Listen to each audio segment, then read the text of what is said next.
ওকে,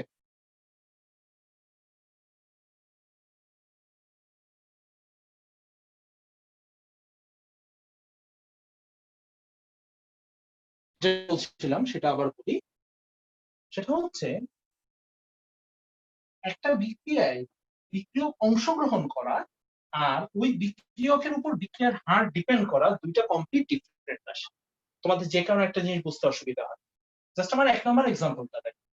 আমি এখানে লিখছি dx by dt equal to k, এই বিক্রিয়ার হারের সমীকরণ। কনফিউশনটা কি কারণে হয়? এই বিক্রিয়াতে এ বি আছে কিন্তু হারের সমীকরণে এ বি নাই।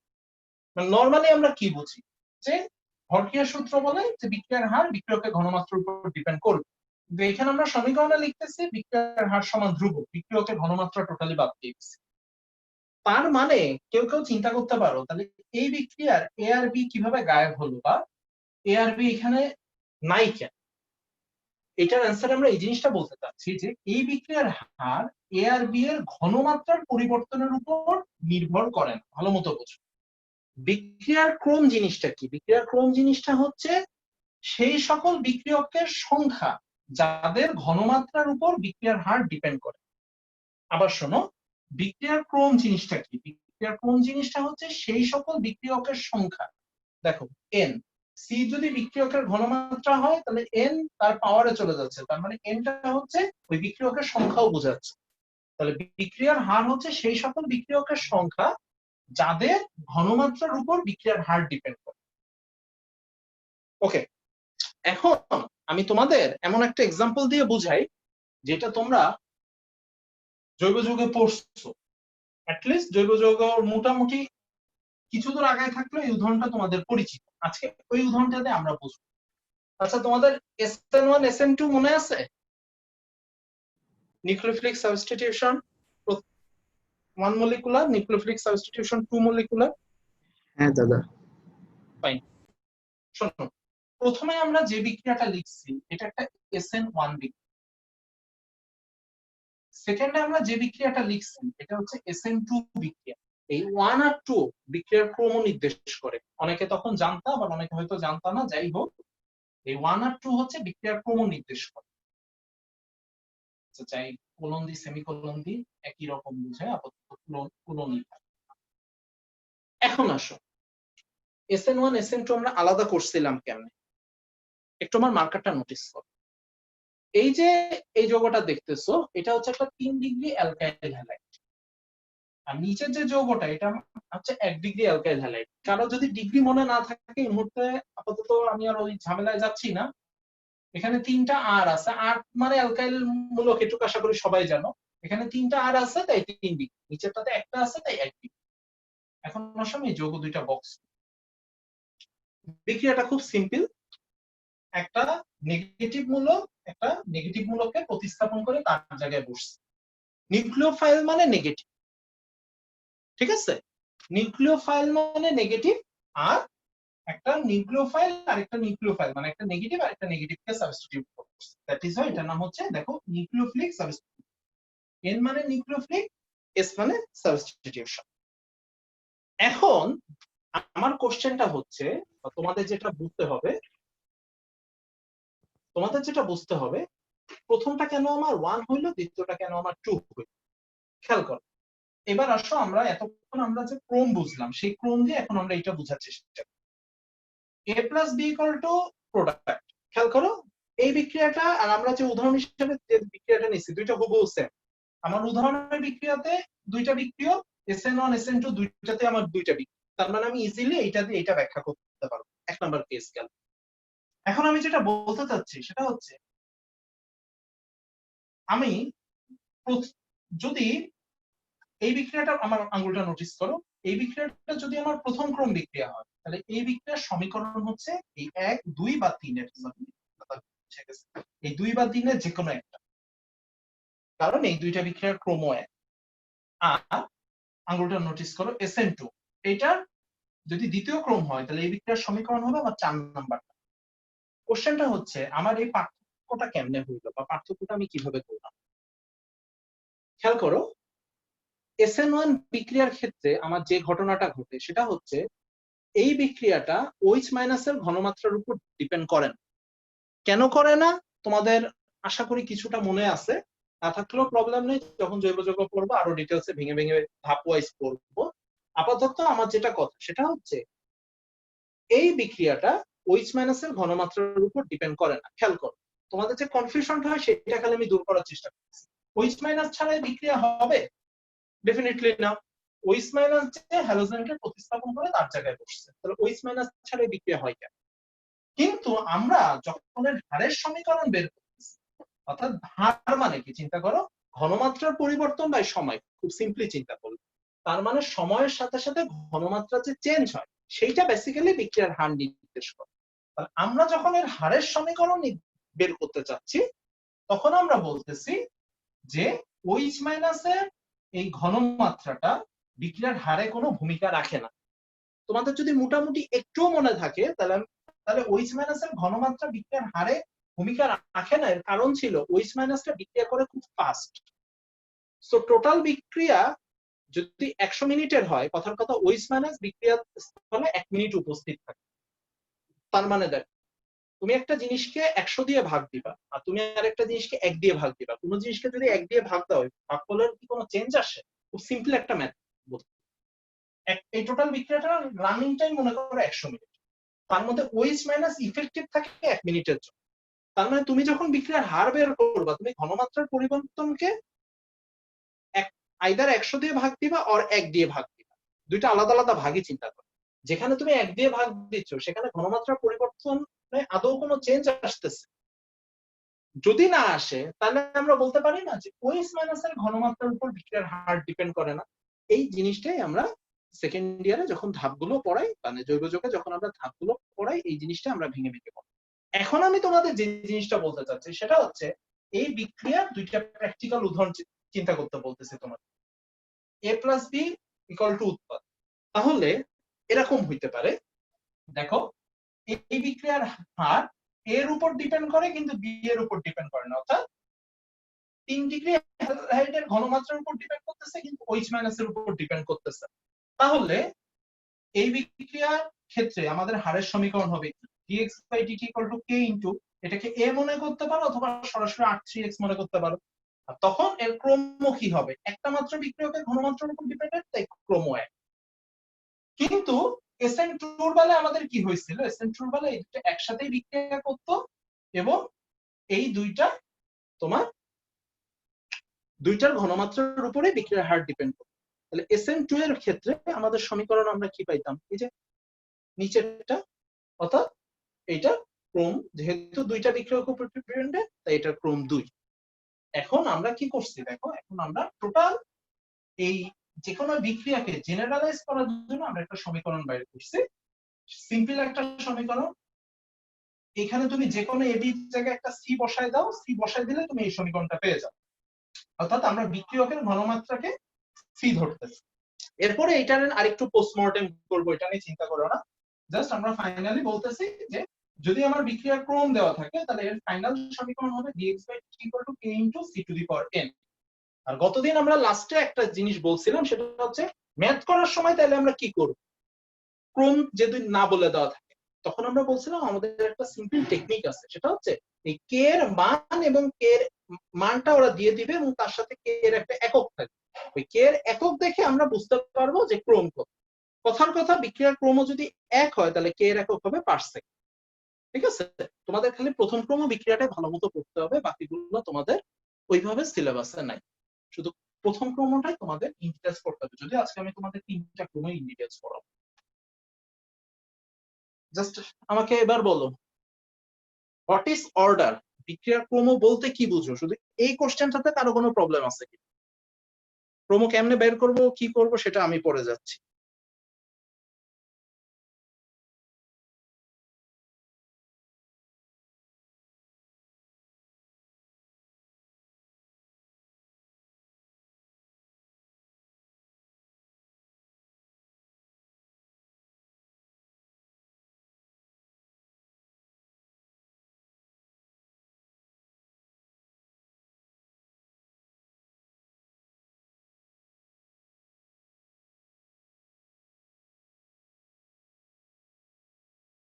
পর তোমাদের জাস্ট মনে রাখতে হবে যেটা হচ্ছে এইটা। এখন বোর্ডে যতটুকু দেখতে পাচ্ছ এতটুকু হচ্ছে আমার মাদার সমীকরণ। তোমার ক্রম বোঝার জন্য এর থেকে বেশি দরকার নেই, জাস্ট বোর্ডে যতটুকু দেখতে পাচ্ছ এটা হচ্ছে আমার মাদার সমীকরণ। ক্রম পুরোটাই আমার এই সমীকরণটার উপর দাঁড়ায় আছে। ফর এক্সাম্পল, আমি এখন শূন্যক্রম বিক্রিয়া ইন ডিটেলস বুঝতে চাই। তোমাদের আগে একদিন আমি একটা শূন্যক্রম বিক্রিয়া এক্সাম্পল দিছিলাম, তো আজকে আর আমি কোনো শূন্যক্রম বিক্রিয়ার এক্সাম্পলে গেলাম না, আমি সরাসরি শূন্যক্রম বিক্রিয়ার পোস্টমর্টেম শুরু করি।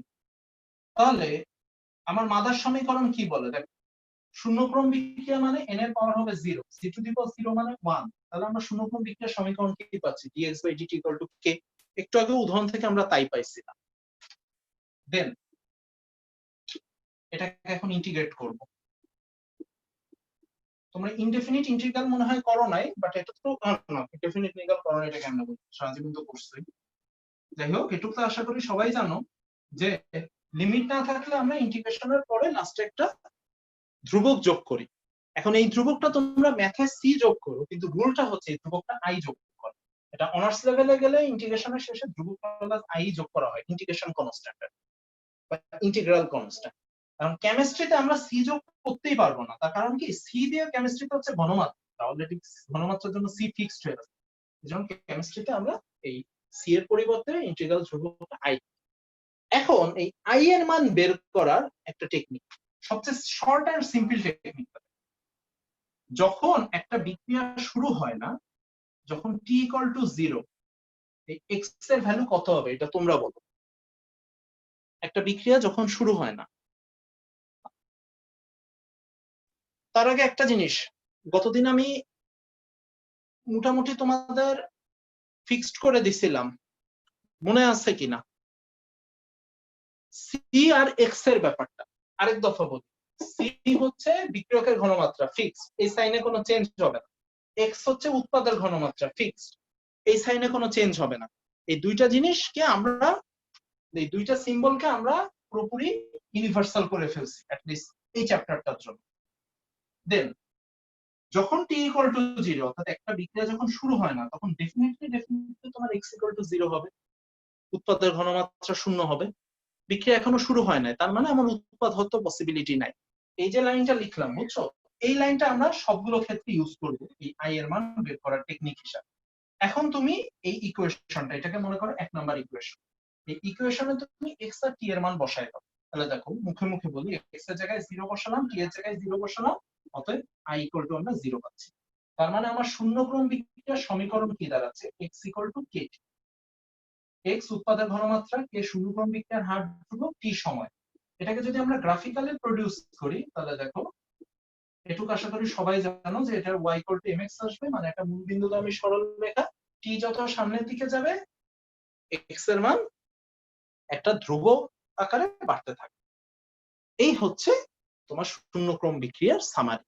শূন্যক্রম বিক্রিয়াতে কিচ্ছু নাই, বুঝাই যাচ্ছে বিক্রিয়ার ক্রম শূন্য, মানে বিক্রিয়ার ক্রম শূন্য মানে বিক্রিয়ার হার = k, k মানে কনস্ট্যান্ট। তার মানে শূন্যক্রম বিক্রিয়া মানে বোঝায় যে বিক্রিয়ার হার ধ্রুবক হয়।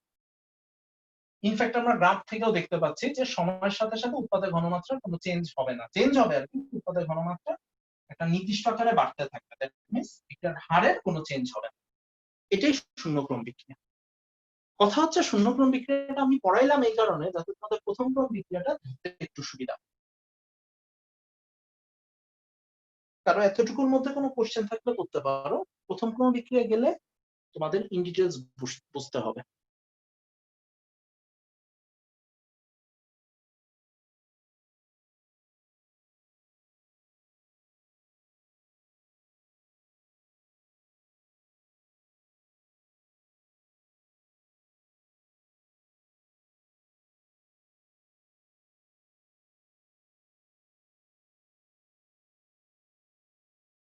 আজকে ভাইবা দিবা কে কে?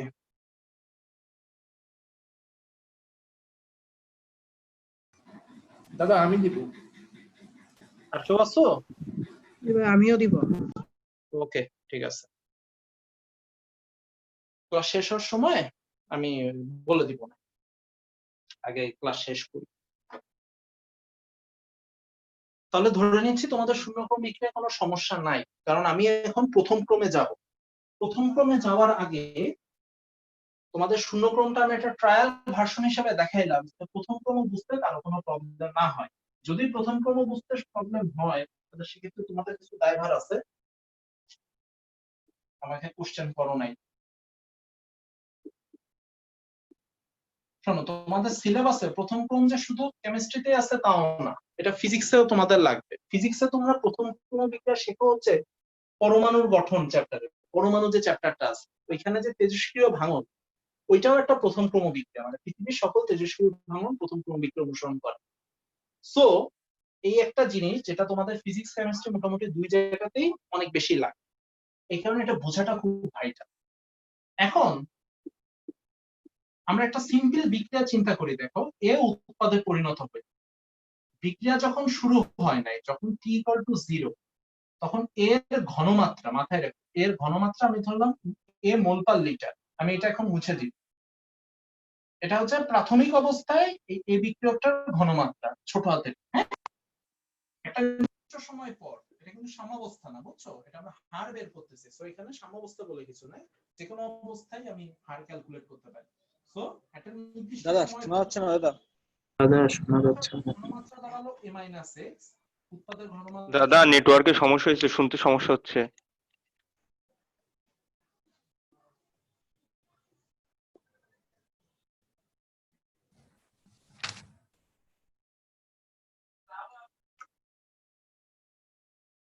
এতটুকু বুঝতে কারো কোনো সমস্যা?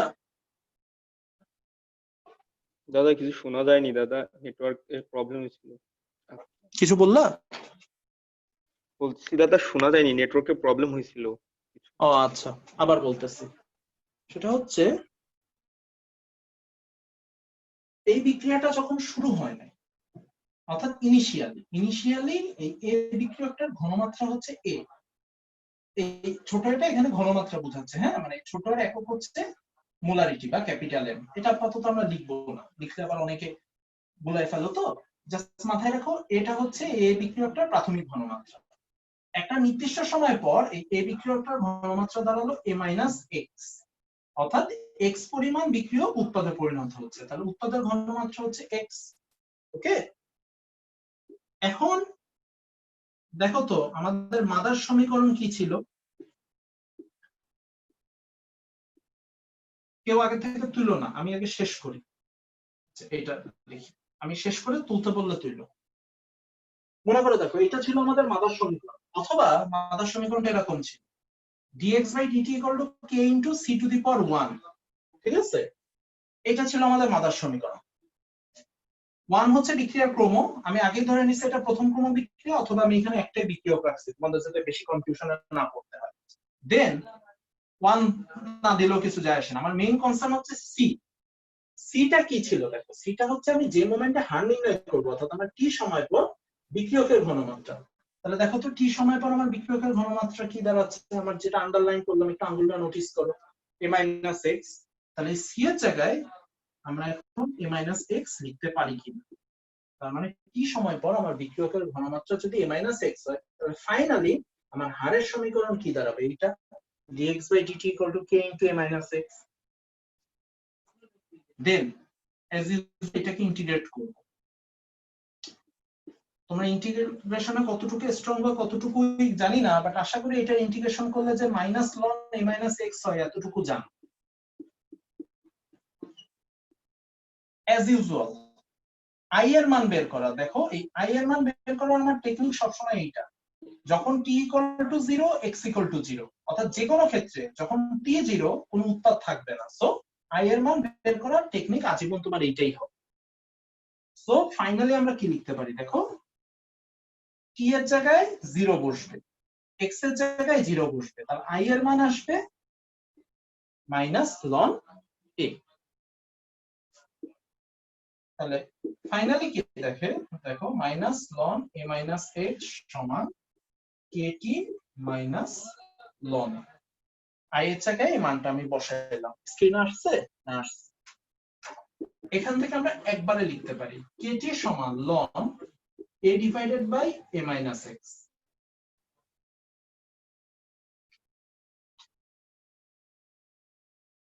রাকিব আছো? জি ভাইয়া। মনে আছে পরমাণু ভ্রমণ চ্যাপ্টারে, মানে ফিজিক্সের চ্যাপ্টার 9 আমরা ফাইনালি যে সূত্রটা বের করছিলাম এন আর এন নট এর সূত্রটা বলতে পারবা? হ্যাঁ ভাইয়া। বলো তো। n is equals to n naught e to the power minus lambda t. Very good.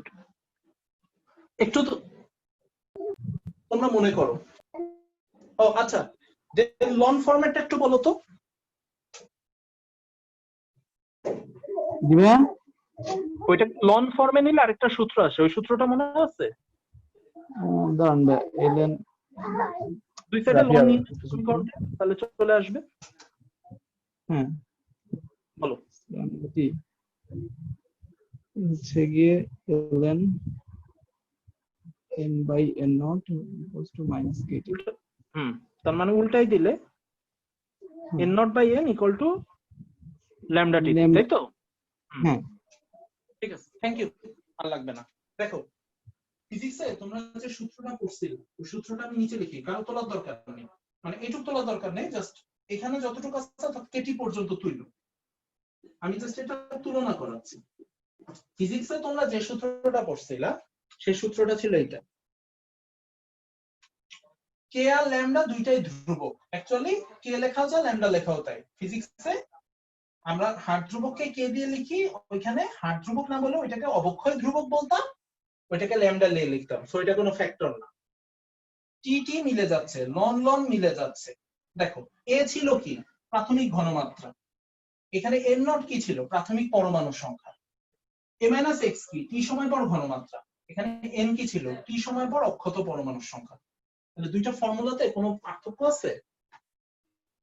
থাকার কথাও না, নাইও, কারণ দুইটা আসলে সেম জিনিস মিন করে, বুঝছো? সো এই যে সমীকরণটা তোমরা ফিজিক্সে পড়তা, এখন এই সমীকরণটাই তোমরা আবার এই প্রথম ক্রম বিক্রিয়ার মাদার সমান, এইটা হচ্ছে মাদার, এইটারই মাসি সম্পর্ক বলতে পারো, বা এইটারই আরেকটা রূপ হচ্ছে তোমরা যেটা ফিজিক্সে পড়তা। এখন আসো আরেকটা ইন্টারেস্টিং জিনিস, সেটা হচ্ছে এখানে দেখো এ প্রাথমিক অবস্থায় ঘনমাত্রা, এ মাইনাস এক্স টি সময় পর ঘনমাত্রা, অর্থাৎ এই দুইটার একক কাটাকাটি চলে যাচ্ছে, মানে এই কে এর এককটা দেখো, এর মান আমি যাইনি, একক একক কাটাকাটি চলে যাবে। সো কে এর একক আমরা পাবো সবসময় 1/t এর একক, যেটা আমরা আগের দিন বের করছিলাম যে প্রথম ক্রম বিক্রিয়া আর ধ্রুবকের একক হবে পার সেকেন্ড পার মিনিটের একক। আমি মেইনলি তোমাদের এখানে যেটা বলতে চাচ্ছি সেটা হলো এই এটাকে, ছোট এটাকে আমরা ধরছি প্রাথমিক অবস্থায় ঘনমাত্রা।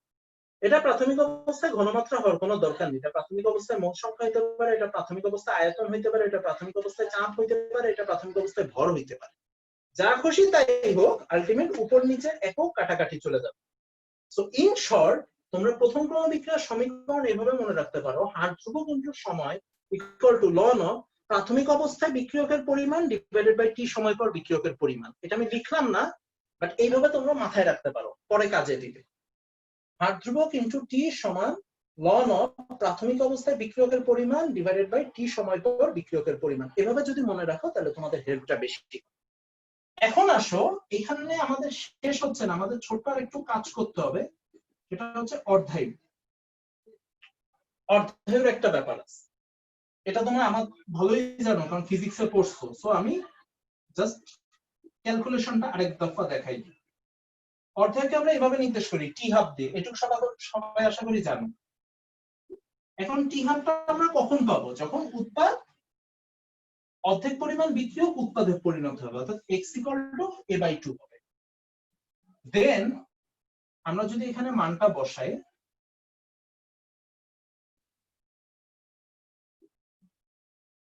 x = a/2 কেন হইলো এটা আমি বললাম না তো ডিটেইলস, আশা করি তোমরা সবাই জানো। দেখো এখানে কাটাকাটি হয়ে শেষ পর্যন্ত তোমার থাকে ln 2, এই ln 2 এর মান অনেকের মুখস্থ থাকার কথা 0.693। সো এখান থেকে আমার অর্ধায়ুর সমীকরণ আসে 0.693/k। স্ক্রিনে আটকে গেল না, পারফেক্ট। তাইলে ফাইনালি আমরা যদি বোর্ডে তাকাই তাহলে দেখো আমরা এখানে দুইটা সমীকরণ দেখতে পাচ্ছি। এক, বিক্রিয়ার হারের সমীকরণ, হার ধ্রুবকের সমীকরণ প্রথম ক্রম বিক্রিয়ার জন্য। দুই, অর্ধের সমীকরণ। এই দুইটা সমীকরণই তোমাদের প্রথম ক্রমের জন্য মোস্ট ইম্পর্টেন্ট এবং মোস্ট সবচেয়ে বেশি দরকার। ইন্টিগ্রেশন লাগবে না, কিন্তু এই দুইটা তোমাদের মনে রাখতে হবে, কারণ আমাদের পরবর্তী কাজ শুরু হবে এই দুইটা সমীকরণকে বেস করে। স্ক্রিনটা 1-2 মিনিট আমি রাখতেছি, স্ক্রিনশট নিতে চাইলে নাও, যারা লেকচার তুলতেছো তুলতে পারো। এখন আমাকে জাস্ট বোর্ডে যতটুকু আছে এর মধ্যে কোনো কোশ্চেন থাকলে করো।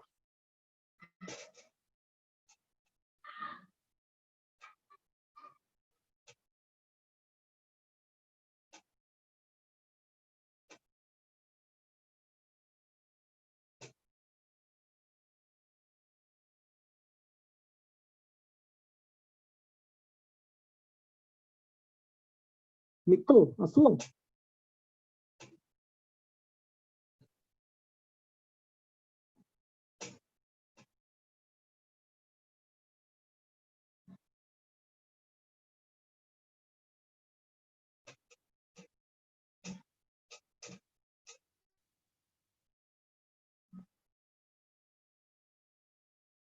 শোনা যাচ্ছে না নিত্য?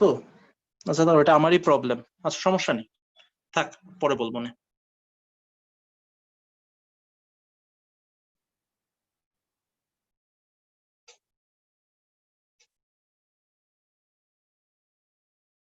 ওকে, বোর্ডে ব্যাক করি।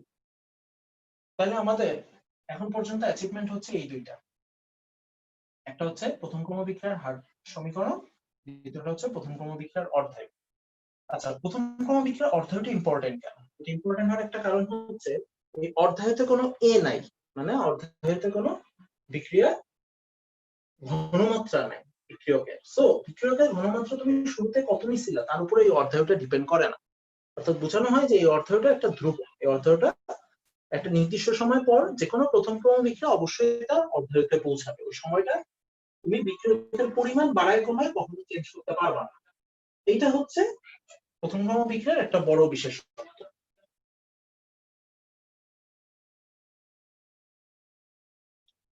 ঠিক আছে, এখন আমি তোমাদের দুইটা কাজ দিব, দেখি পারো কিনা।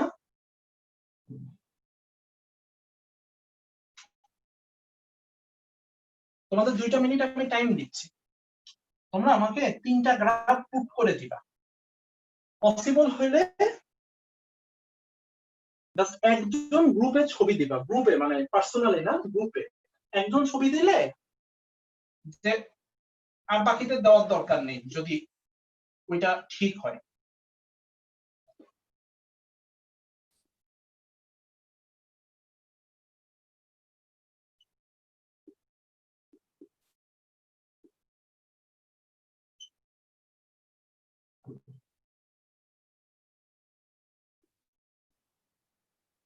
স্ক্রিন আটকাইছে?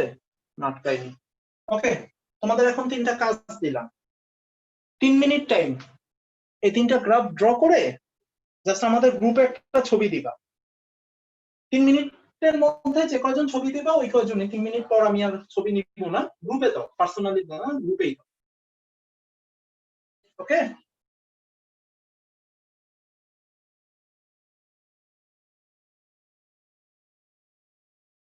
দেখতে তো আশা করি সমস্যা হচ্ছে না। এটা ln a/a - x, অবশ্যই এই সমীকরণের জন্য গ্রাফ 3টা আঁকতে হবে।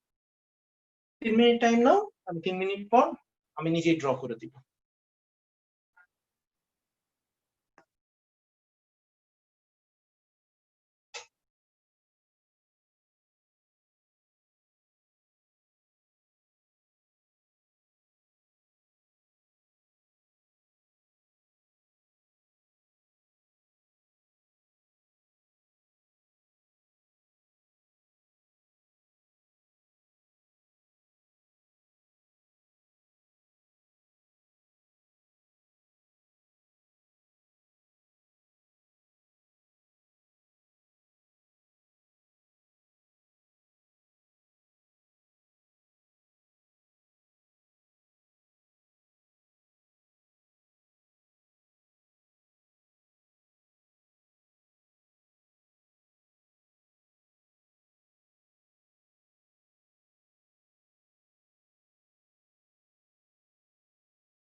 সৈকত ঠিক আছে?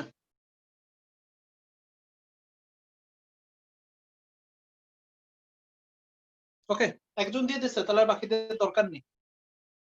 তো তাদের জাস্ট গ্রুপে যে ছবির সাথে তোমরা নিজেদেরটা মিলাই নিতে পারো, আর কারো দেওয়ার দরকার নেই।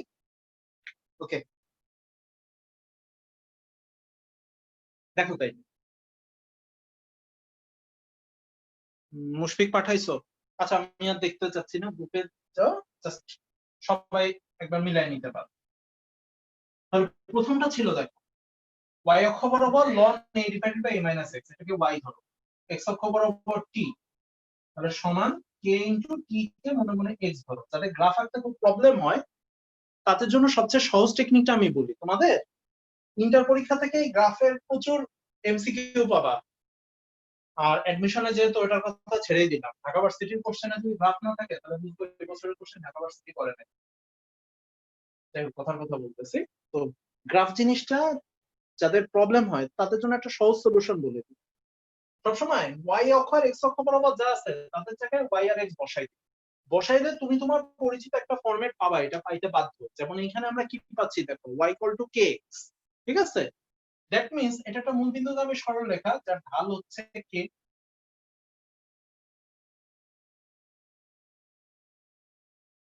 সবচেয়ে সিম্পল গ্রাফ।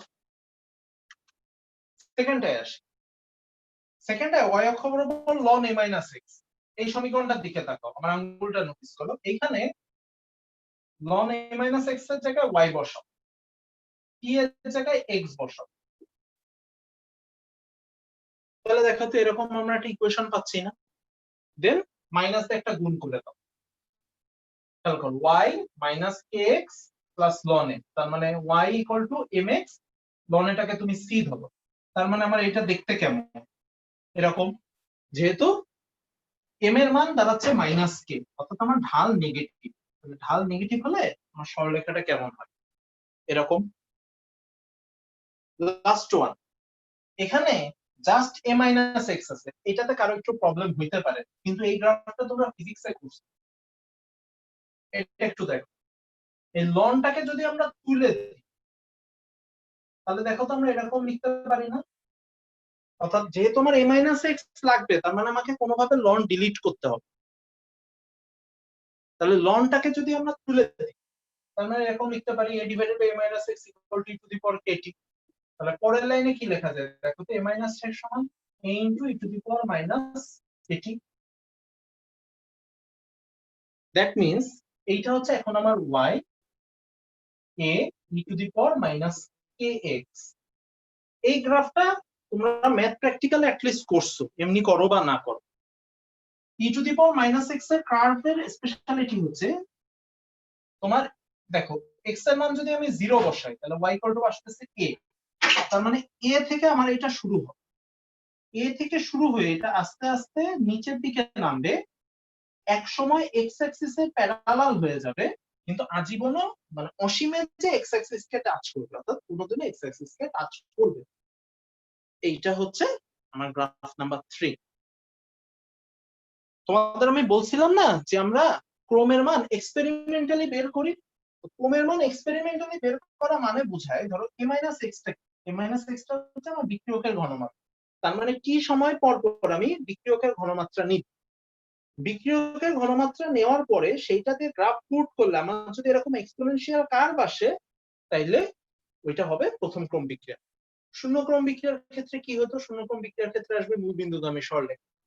দ্বিতীয় ক্রম বিক্রিয়ার ক্ষেত্রে আরেকটু জটিল কিছু আসবে, এটা পরে দেখতেছি, আপাতত শূন্য আর। তাহলে দেখো নির্দিষ্ট সময় পর পর বিক্রিয়কের ঘনমাত্রা নিলে আমি যদি একটা এক্সপোনেনশিয়াল এরকম নেগেটিভ এক্সপোনেনশিয়াল কার্ভ পাই, ওটা হচ্ছে প্রথম ক্রম বিক্রিয়া। এটা যদি শূন্য ক্রম বিক্রিয়া হতো তাহলে আগে আমরা আঁকছিলাম, এটা দেখতে একটা মূলবিন্দুগামী সরলরেখা চলে আসে। তাহলে এই হচ্ছে আমার প্রথম ক্রম বিক্রিয়া, হিস্ট্রি বা জিওগ্রাফি যাই বলো তাই।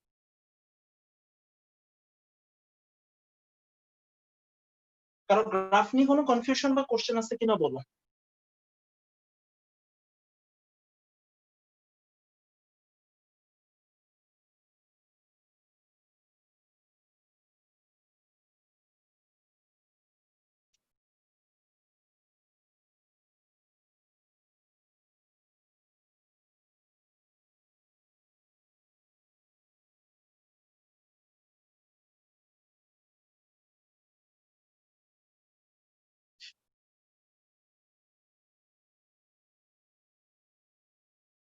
দ্বিতীয় গ্রাফটা কি ওয়াই অক্ষকে ছেদ করে অবশ্যই কখনো?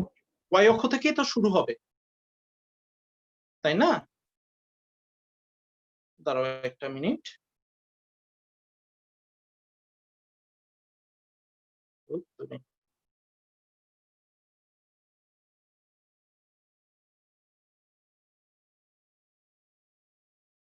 যেটা বলছিলাম, এভাবে চিন্তা করো তুমি, যখন আমার এক্স জিরো, তার মানে এখানে যদি আমরা জিরো বসাই তাহলে ওয়াই ইকুয়াল টু কি এক্স, তার মানে জিরো এই পয়েন্টটা বা এই পয়েন্টটা থেকে আমার ওয়াই অক্ষের এই বিন্দুটা থেকে আমার তৃতীয় গ্রাফটা শুরু হবে। তৃতীয় বললে না দ্বিতীয় বললাম? দ্বিতীয়। দ্বিতীয়, হ্যাঁ অবশ্যই ছেদ করবে। তুমি এক্স এর মান জিরো বসায় দেখো কোনো এক্সিস্টিং ভ্যালু আসছে কিনা। এক্স এর মান যদি আমি জিরো বসাই তাহলে লন ওয়ান পাচ্ছি, জিরো পাচ্ছি না, ছেদ করবে না, বাস্তব ভ্যালু আসে না। ভুল বলছি, সরি, এভাবে আঁকাই ভালো। ঠিক আছে? জি দাদা। সরি সরি, এক্স এর মান আমি জিরো বসাবো, আমার ওয়াই হচ্ছে লন এ মাইনাস এক্স, এক্স এর মান যদি টি বসাই না আসে তো, এক্স তো আমার টি, কারণ এখানে যদি আমি জিরো বসাই তাহলে ওয়াই ইকুয়াল টু পাচ্ছি লন এ, কেন ছেদ করবে না? আমার সি এর মান লন এ না, তাহলে ওয়াই অক্ষ থেকে খণ্ডিত অংশ এতটুকু হচ্ছে লন এ, অবশ্যই ছেদ করে।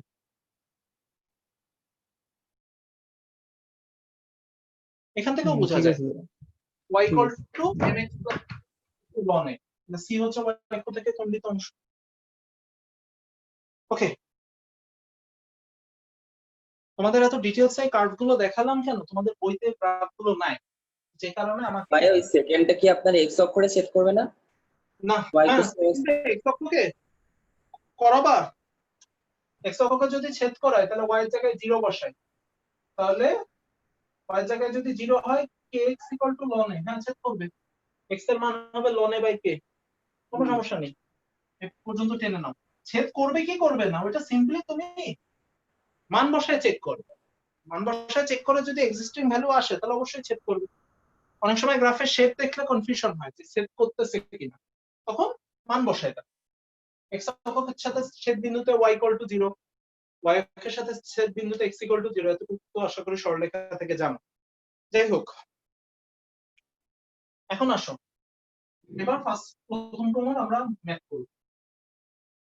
প্রথম ক্রমের ম্যাথ করার আগে আমরা একটা সহজ টেকনিক দেখে নাও। ধরি একটি প্রথম ক্রম বিক্রিয়ার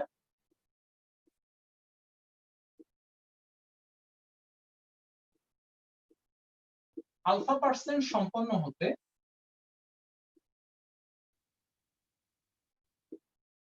টি সময় লাগবে। অতএব X equal to A alpha. এই লাইনটা একটু কষ্ট করে বোঝো, এই লাইনটা বুঝলে আমার এখানে আর কোনো প্যারা থাকে না। দেখো লাইটটা দিয়েই দিই, দেখো একটা প্রথম ক্রম বিক্রিয়ার আলফা পার্সেন্ট সম্পন্ন হইতে কি সময় লাগে, এটি মিনিট সেকেন্ড যা খুশি তাই হোক, এটা ফ্যাক্টর না, এটা টি লিখছি। মেইন ফ্যাক্টর হচ্ছে আমার এইটা, X equal to A alpha লেখার ব্যাপারটা। একটা বিক্রিয়া এত পার্সেন্ট সম্পন্ন হয়েছে, এটা মানে কি বোঝায় বলো তো? বিক্রিয়কের এত পার্সেন্ট, মনে করো একটা বিক্রিয়া 10% সম্পন্ন হয়েছে, তার মানে আমরা কি বুঝি? এ মানে হচ্ছে প্রাথমিক অবস্থায় বিক্রিয়ক, তার মানে বিক্রিয়কের 10% উৎপাদে পরিণত হয়েছে। তাহলে আমি বলতে চাচ্ছি এটা প্রথম ক্রম বিক্রিয়া আলফা পার্সেন্ট সম্পন্ন হয়, তাহলে এর আলফা পার্সেন্ট উৎপাদ মানে এক্স এ পরিণত হয়। তাহলে একটু মাথায় নিবা, এই আলফাটা কিন্তু আমি দশমিকে ধরছি, মানে পার্সেন্টেজকে আমরা সংখ্যায় আনতে 100 দিয়ে ভাগ দিই, অথবা 100 দিয়ে ভাগ দিয়ে দশমিক ফর্মে নিই, অর্থাৎ এই আলফাটা আমার দশমিকে আছে। জাস্ট এটা একটু মাথায় নিবা। তাহলে আমরা একটু আগে যে সমীকরণটা শিখছি, সেই সমীকরণে যদি আমরা মান বসাই, দেখো তো এরকম পাই কিনা। জাস্ট এক্স এর জায়গায় এ আলফা বসে, উপর নিচে এ কমন নাও। এই যে আমরা একটা সমীকরণ পাচ্ছি, এই সমীকরণটা খুব হেল্পফুল একটা সমীকরণ। এটা হচ্ছে একটা প্রথম ক্রম বিক্রিয়ার একটা নির্দিষ্ট অংশ বা নির্দিষ্ট পার্সেন্টেজ সম্পন্ন হওয়ার সূত্র। এই সূত্রটা তোমরা যদি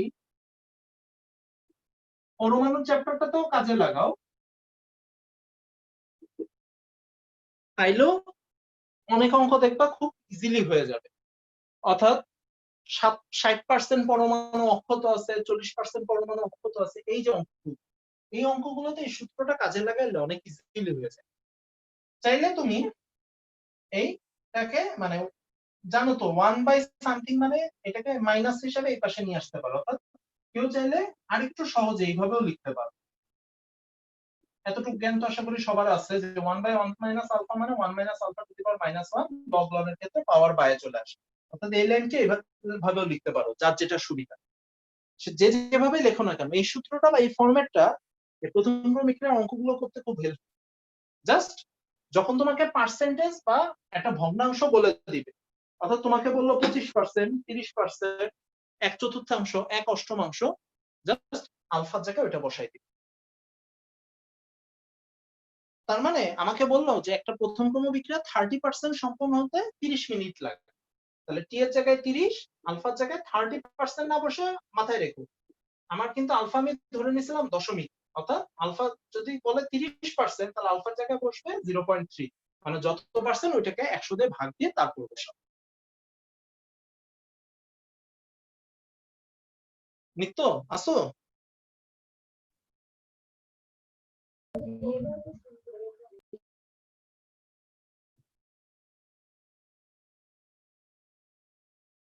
কে কে আসো একটু দেখে নি।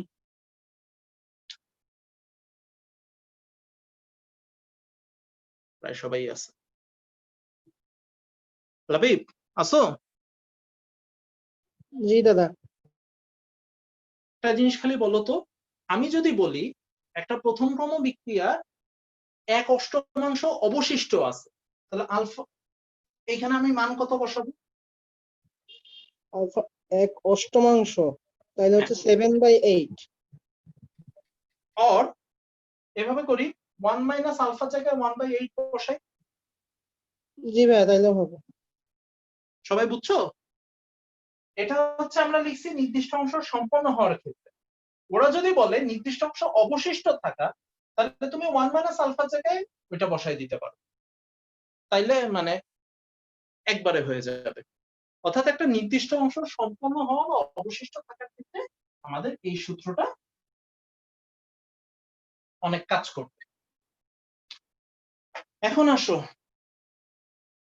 তোমাদের বইতে ক্রমের কোনো ম্যাথ নাই। ম্যাথ না থাকার দরুন তোমাদের পুরান হাজারির উপর ডিপেন্ডেন্ট হইতে হবে। আমি তোমাদের আজকে পুরান হাজারির পিডিএফটা গ্রুপে দিয়ে দিই। তোমাদের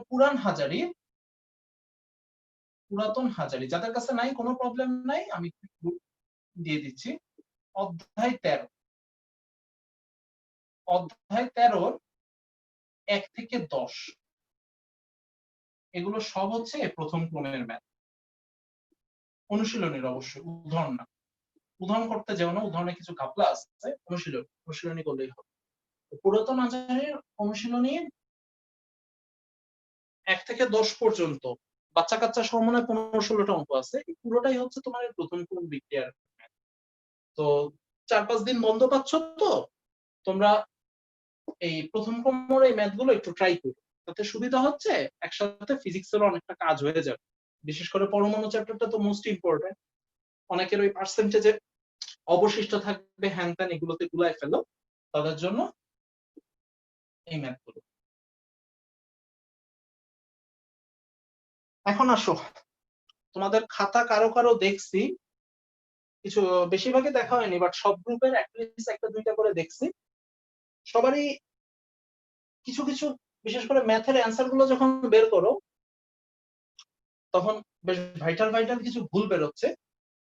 নেক্সট মঙ্গলবার যখন খাতা দিব তখন বলবো। এখন আসো, তোমাদের কনসেপচুয়াল কয়েকটা জায়গায় একটু ঝামেলা মনে হচ্ছে আছে, থাকা উচিত ছিল না, বিশেষ করে দ্রাব্যতার ক্ষেত্রে।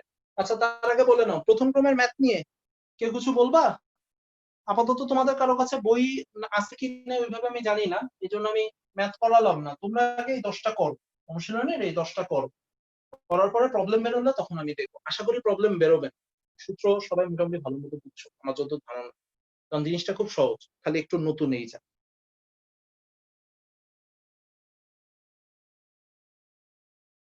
প্রথম ক্রমের টোটালটা অর্থাৎ 3টা যে সূত্র আমরা শিখলাম, এই 3টা সূত্র বুঝতে কারো কোনো সমস্যা আছে কিনা?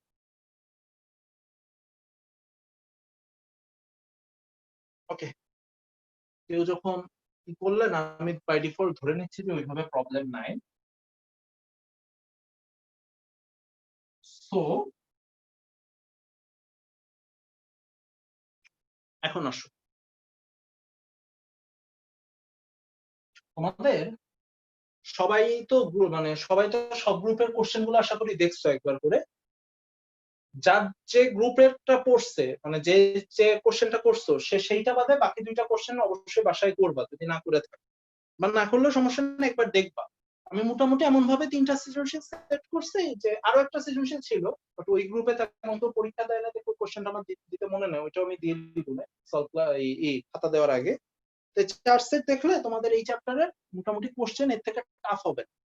আমি ইচ্ছা করে একটু টাফ করছি, বাট বোর্ড কোশ্চেন আরো বেশি অনেক সহজ পাবে, মানে এক্স ইউজুয়াল 2টা দ্রবণ মিশানো বা একটা বর্ণালী এক স্তর থেকে অন্য স্তরে যাচ্ছে, এই টাইপের। অর্থাৎ হাইয়েস্ট টাফ যেটা হইতে পারে সেটা এইটাই হইতে পারে।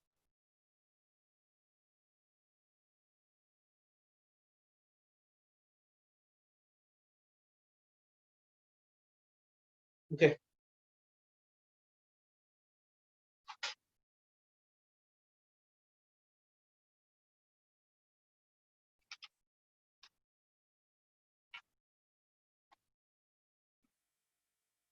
আচ্ছা এখন আসো,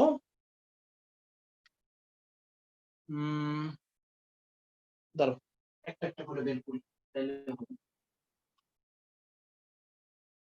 কেউ একটু আমাকে বলো তো, এই যে কতটুকু জিঙ্ক অবশিষ্ট অধক্ষিপ্ত না হয়ে থেকে যাবে, ওই কোশ্চেনটা আমি কোন গ্রুপে দিছিলাম, 3-এ না 5-এ?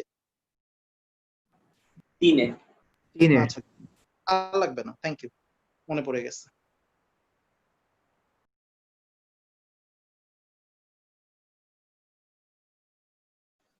দাদা, বলো। গ্রুপ 1 এর খ নম্বর কোশ্চেনটা একটু দেখাই দিয়েন, অ্যান্সারটা কি হবে?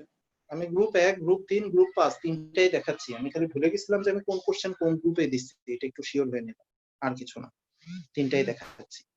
তার আগে আরেকবার বলো, ফার্স্ট অর্ডারে বুঝতে আর কারো কোনো প্রবলেম আছে?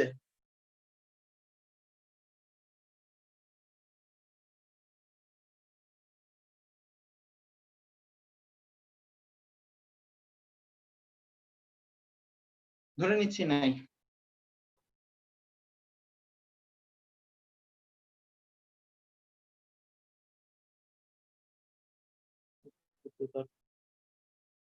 পিডিএফ অন হয় না কেন?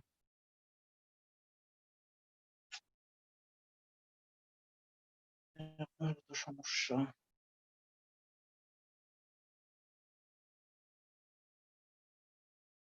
আচ্ছা, আমার যতটুকু মনে আছে সেটা দিয়ে করি। ফার্স্টে আসো, গ্রুপ 1 এর যে কোশ্চেনটা ছিল, গ্রুপ 1 আর 2 ওইটা আগে। আমার যতদূর মনে পড়ে আমি 2টা পাত্র দিছি, এখানে আমি রাখছি ক্যালসিয়াম ক্লোরাইড ছিল নাকি তার একটু দেখে নি।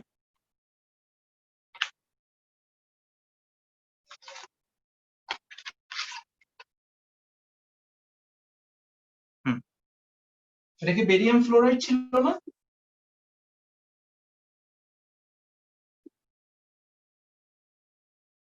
আর এটা ছিল হচ্ছে তোমার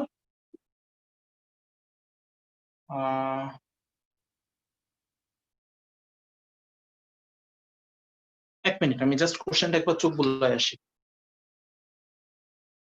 বারবার তোমাদের জিজ্ঞেস করে লাভ নেই, একবার দেখলেই মনে পড়বে।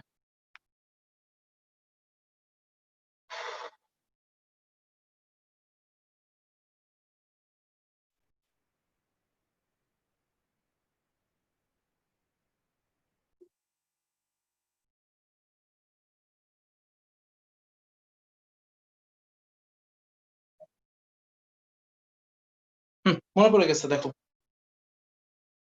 এটা ছিল বেরিয়াম ফ্লোরাইড, এটা ছিল আয়রন সালফাইড, এটার আয়তন ছিল 700, এটার আয়তন ছিল 400। আমি ডাটা দিছিলাম জাস্ট এতটুকু, এছাড়া আমার ডাটা দেওয়া ছিল সেটা হচ্ছে একটা কেএসপি বলে দিছিলাম, ক্যালসিয়াম ফ্লোরাইড। ক্যালসিয়াম ফ্লোরাইডের কেএসপি এর মান দিছিলাম হচ্ছে 1.2 × 10⁻⁸। আর একটা কেএসপি দিছিলাম FeF3, এটার মান ছিল হচ্ছে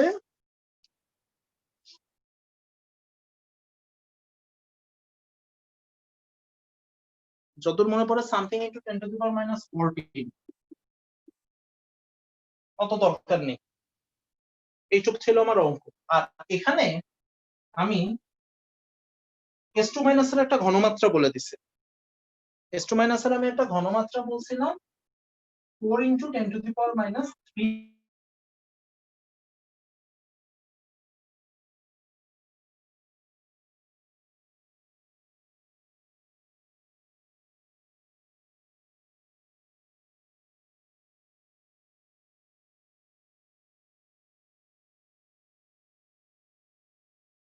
ঠিক আছে, তাহলে নাও তোমরা আজকের মতো লিভ নাও, আর যারা ভাইবা দিবা শুধু তারাই থাকো। হ্যাঁ, যারা ভাইবা দিতে চাও শুধু তারা থাকো, আর বাকিরা তাহলে আজকের মতো লিভ নাও। দাদা কি হলো, সব অন্ধকার কেন? কারেন্ট চলে গেছে, আর কি কারণে আচ্ছা। অন্ধকার? ঠিক আছে, আবার তাহলে আমাদের solve class টা আমরা হবে কবে মঙ্গলবার দাদা? এমনিও খাতা দিতাম তো, মঙ্গলবার ওই দিন সলভ একসাথে খাতা দিয়ে সলভ করে, তাহলে বুঝতে সুবিধা হবে। তাহলে তোমাদের আচ্ছা। কাজ হচ্ছে, আরেকবার একটু শুনে যাও, তোমাদের কাজ হচ্ছে আমরা ওই আমি আজকে পুরান হাজারি ওই বইটা দিয়ে দিব গ্রুপে পিডিএফ, যাদের পাশে বই নাই তাদের জন্য কোনো সমস্যা হবে না। ওইটা অধ্যায় 13 অনুশীলনীর 1 থেকে 10 প্রথম ক্রম বিক্রিয়া আমি আবার গ্রুপে মার্ক করে দিব। ওইগুলো একটু ঈদের মধ্যে, ঈদের বন্ধে যদি সময় পাও ওইগুলো একটু দেখো। আর আমরা তাহলে দাদা মিট কত করতেছি। সালের? হ্যাঁ, কত সালের পুরনো? ওই কত সাল তাই হ্যাঁ হ্যাঁ মানে হ্যাঁ হ্যাঁ। পুরান হাজারি, মানে আমাদের এই সিলেবাসের আগে যত সালই নাও প্রবলেম নেই, মানে তোমাদের তো মানে 5টা চ্যাপ্টার, আনুমানিক 12-13। 12, 13, 11, 12, 2, 3, 7, 8 সব বইয়ের পুরানের সবগুলো এডিশনে অঙ্ক একই, অঙ্ক বাড়ে কমে না। আচ্ছা বুঝছো, পুরান বইয়ের এডিশনে কোনো ঝামেলা নাই, তোমাদের যত ঝামেলা নতুন এডিশন। আর আমি একটা পিডিএফ আজকে গ্রুপে দিয়ে দিব, সো প্রবলেম নেই। এইটুকু হচ্ছে তোমাদের ঈদের কাজ, ঈদের মধ্যে করবা। ওকে, তাহলে ঈদ ভালো মতো কাটাও, ঈদ মোবারক। আচ্ছা, যারা ভাইবা দিবা তারা শুধু থাকো। দাদা নেক্সট ক্লাস কবে? মঙ্গলবার 8টায়, মানে রবিবার তো ঈদ, মানে শনিবার তো ঈদ, রবিবার তো আর কিছু হচ্ছে না, মঙ্গলবার।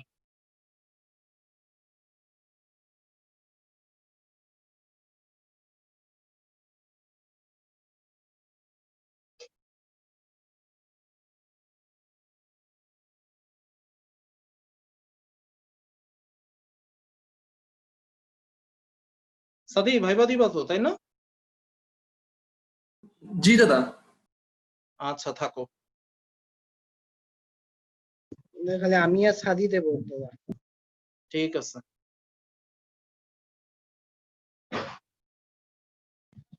বাকি সবাই তো লিভ নিলে ভালো হয় আর কি। নিচে আস্তে আস্তে তাড়াহুড়া নেই, আমরা নিয়ে নিবে।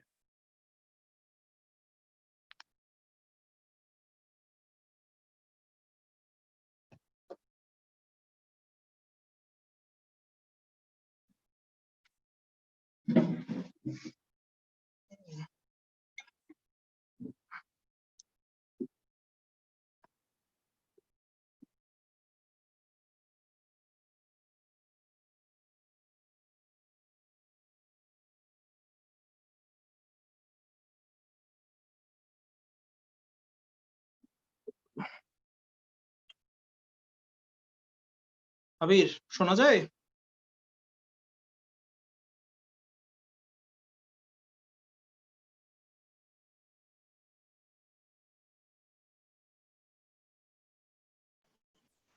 দাদা আমারে বলতেছেন? হুম। হ্যাঁ দাদা শোনা তো যায়, কিন্তু আমি তো ভাইবা দিব না, আমি তো আগের দিন দিছিলাম। ও আগের দিন দিছিলা তুমি? তাহলে আর জি কে দাদা। দিল?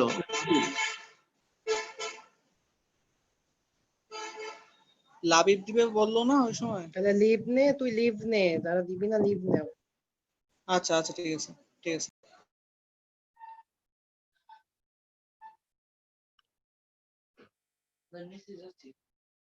না। সাদি আসো। জি দাদা আছে। তোমার কলেজ কি? সিটি কলেজ দাদা। স্কুল? স্কুল জেলা স্কুল।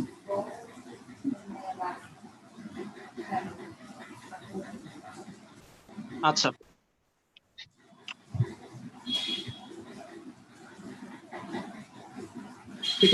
তুমি শুরু থেকে ক্লাস করছিলা না মিস গেছে কোনোটা? শুরু থেকেই করছিলাম। সেকেন্ড চ্যাপ্টারে কোনো ঝামেলা আছে গুণগত রসায়নে? ওই যে ল্যাটিস শক্তি হাইড্রোজেন শক্তি ওই জায়গাটায় ঝামেলা আছে। কোনটা? ল্যাটিস শক্তি আর হাইড্রোজেন শক্তি। ও আচ্ছা, ল্যাটিসাইটেশন বলছিলা, ওটা এই চ্যাপ্টারের না। দাদা ওটা ওই যে আকার ছোট হলে দ্রাব্যতা বেশি হয় না? দ্রাব্যতার সাথে আকার? মানে ও আচ্ছা আচ্ছা আচ্ছা আচ্ছা। ওটা এই চ্যাপ্টারের না, ওটা দ্রাব্যতা আকারের সাথে ওই কারণে না, ওটা ফাজানের নীতিতে ব্যাখ্যা করতে হবে, ওইটা আলাদা জিনিস, ওইটার সাথে এর কোনো সম্পর্ক নেই। আকার ছোট হইলে বা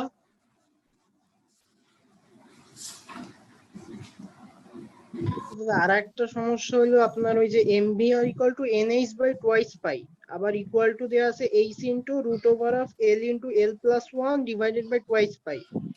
তো ওইখানে তাইলে সেই হিসেবে আসতেছে হচ্ছে N equal to root over of L into L plus one, যেখানে এন হচ্ছে আপনার প্রধান কোয়ান্টাম সংখ্যা আর এল হচ্ছে সহকারী কোয়ান্টাম সংখ্যা।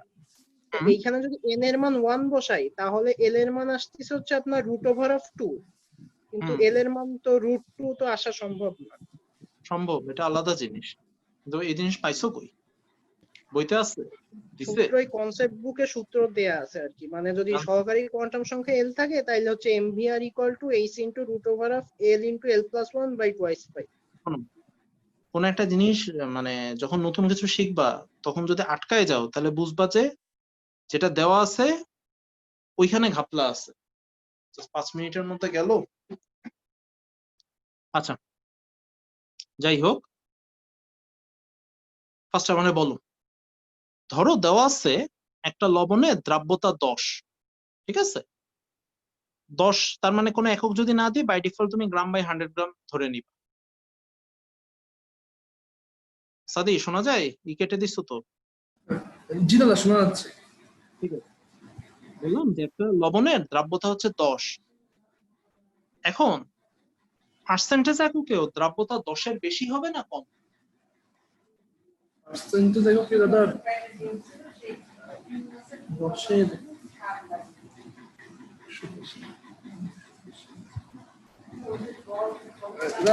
এক মিনিট এটা কম হবে না? দাদা কম হবে 9.09%।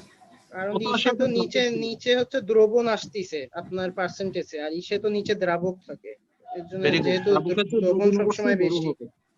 তার মানে শতকরা এককে মান সবসময় গ্রাম বাই 100 গ্রাম এককের চেয়ে ছোট হয়, ছোট হবে। তাই তো? জি দাদা। বলো প্যাসচেন সিরিজে সর্বোচ্চ আর সর্বনিম্ন তরঙ্গ সংখ্যার জন্য n2 এর ভ্যালু কত হবে? সর্বনিম্নর জন্য দাদা হবে হচ্ছে আবার বলো হচ্ছে তরঙ্গ সংখ্যা বলতে 4। জি দাদা। মানে কাকে জিজ্ঞেস করতেছেন একটু নামটা বলে দিলে মানে আমরা দুইজনই ভাবতেছি আর কি। সর্বনিম্নের ক্ষেত্রে হচ্ছে n2 = 4 আর সর্বোচ্চের ক্ষেত্রে হচ্ছে ইনফিনিটি। Very good.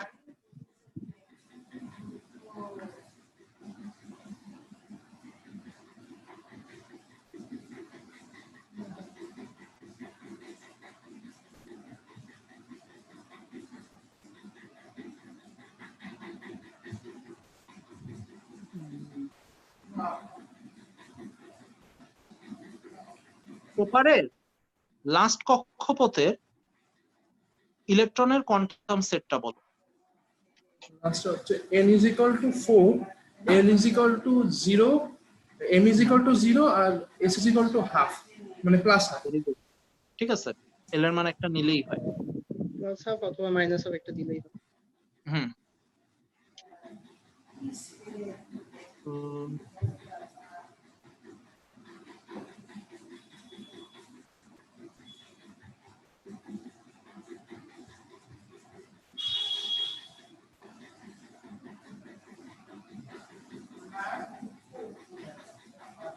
যদি একটা প্রোটন আর একটা ইলেকট্রনের যদি বেগ সমান হয় তাহলে ডি ব্রগলি তরঙ্গ দৈর্ঘ্য কার বেশি হবে? একটা প্রোটনের জন্য বেগ সমান না দাদা, বড় হবে হচ্ছে ইলেকট্রনের ভর কম, সেহেতু ওর তরঙ্গ দৈর্ঘ্য বেশি হবে। Lambda is proportional to 1/m, ভর যার কম তরঙ্গ দৈর্ঘ্য তার বেশি। Last question.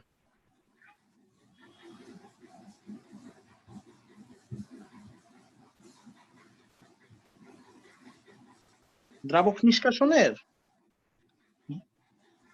তোমার বন্টন গুণাঙ্কের সূত্রটা বলো।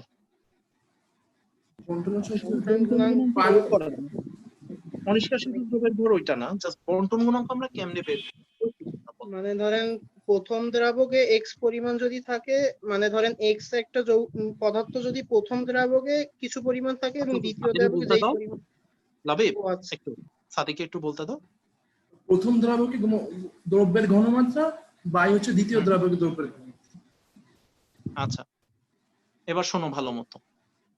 মনে করো একটা মিশ্রণে পানি ও বেনজিন আছে, আমি একটা দ্রবীভূত করলাম, তার 1/5 দ্রবীভূত হইল পানিতে, 5/1 ভাগ। হ্যাঁ, তাহলে দ্রাবক ও পানির বন্টন গুণাঙ্ক কত? আবার শোনো, একটা মিশ্রণে পানি ও বেনজিন ছিল, একটা দ্রবীভূত করছি, তার 1/5 পানিতে দ্রবীভূত হয়েছে, বাকিটা বেনজিন। তাহলে বেনজিন ও পানির বন্টন গুণাঙ্ক কত হবে? 4 হবে। 4। ওকে লাবিব, এবার আসো। আগের গুলা কি মানে খালি সাদিকে জিজ্ঞেস করছেন? তুমি অ্যানসার দিছো, প্রবলেম নেই। আচ্ছা, তোমার জন্য নতুন কিছু করি, সমস্যা নেই। আচ্ছা,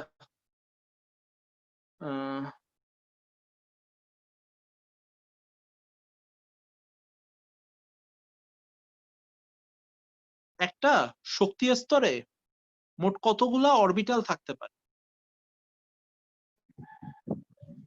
শক্তি স্তর n² মানে শক্তি ঠিক আছে, স্তর যদি, ঠিক আছে, ওইটাই জানতে চাচ্ছিলাম, n²। আচ্ছা, একটা উপশক্তি স্তরে কতগুলো অরবিটাল থাকতে পারে? ধরো এল একটা উপশক্তি স্তর, এল একটা উপশক্তি স্তর, 12 + 1। কতগুলো অরবিটাল বলছি? মানে এল যদি অরবিটাল হয়, না, এল একটা হচ্ছে উপশক্তি স্তর, তাহলে একটা এল উপশক্তি স্তর অরবিটাল কয়টা থাকে? অরবিটাল 12 + 1। 12 + 1। আগের বার কি 2 ইনটু বলছিলা? ওইটা হ্যাঁ ভুলে বলছিলাম। হ্যাঁ, ওই জন্য আমি জিজ্ঞাসা করছি, মানে ওইটা তো ইলেকট্রন, বুঝতে পারছি। জি। আচ্ছা, অনিষ্কাশিত দ্রবের ভরের সূত্রটা বলো। মানে x = x0 * kV1 / kV1 + V2 * whole to the power n। Very good.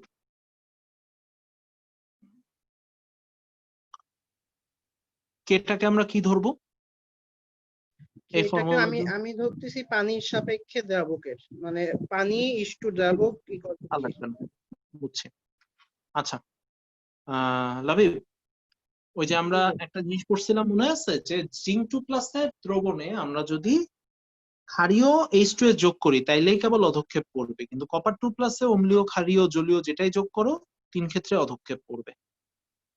হচ্ছে জিঙ্ক 2+ এর ক্ষেত্রে কেএসপি এর মান অনেক বেশি হয়, এর জন্য ক্ষারীয় H2S কেএসপি না, ওটা জিঙ্ক সালফাইডের কেস। জিঙ্ক সালফাইডের ক্ষেত্রে কেএসপি এর মান অনেক বেশি হয়, ওখানে হচ্ছে ক্ষারীয় হাইড্রোজেন সালফাইড ব্যবহার করা হয়, কারণ ওইখানে যে সালফাইড আয়নটা আসলে ঘনমাত্রা বেশি হওয়া প্রয়োজন। আর আমরা আপনার যদি ক্ষারীয় H2S যোগ করি তাহলে কি হচ্ছে? ক্ষারীয় H2S এর হচ্ছে ক্ষারীয় H2S থেকে যেই সালফাইড আয়নটা আসতেছে তার ঘনমাত্রা বেশি হচ্ছে। কারণ কি? কারণ হচ্ছে আপনার ক্ষারীয় H2S থেকে ক্ষারীয় H2S থেকে যে সালফাইডটা আসবে তার তো ঘনমাত্রা বেশি হবে। মানে ক্ষারটা প্রভাবে বা ওই এভাবে বলতে পারো, ক্ষার মানে OH মাইনাস, তার মানে OH মাইনাস এর প্রভাবে H2S অধিক পরিমাণে ভাঙবে। জি দাদা, আর কপার সালফেটের ক্ষেত্রে হচ্ছে কি এসপি এর মান কম হয়, এর ফলে হচ্ছে ওইখানে অম্লীয় H2S। সালফাইড আয়নের ঘনমাত্রা যতই কম হোক না কেন কেআইপি মান কেএসপি কে ক্রস করেই ফেলে। জি, আর সময়ের প্রভাবের কারণে সালফাইড আয়নের ঘনমাত্রা অনেক কমে গেলেও আমরা হ্রাস পায়। হ্রাস পাইলেও আমার কেআইপি এর ওই ছোট মানে কেএসপি কে ক্রস করার জন্য যথেষ্ট। জি দাদা। Thank you. Last question.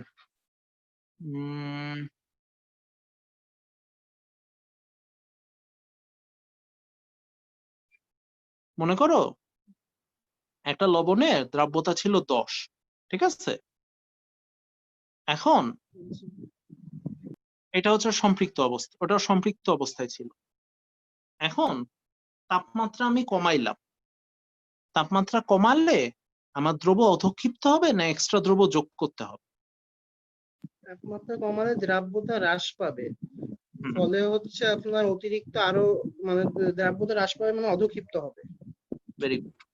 তাপমাত্রা কমতেছে, দ্রাব্যতা কমে যাচ্ছে, তার মানে যেটুকু আছে ওইটুকুর জন্য এক্সট্রা হয়ে গেছে, জি সো অধক্ষিপ্ত করে দেবে। Thank you Labib. জি দাদা, থ্যাংক ইউ। তুমি তো রিটার্ন দিছিলে না?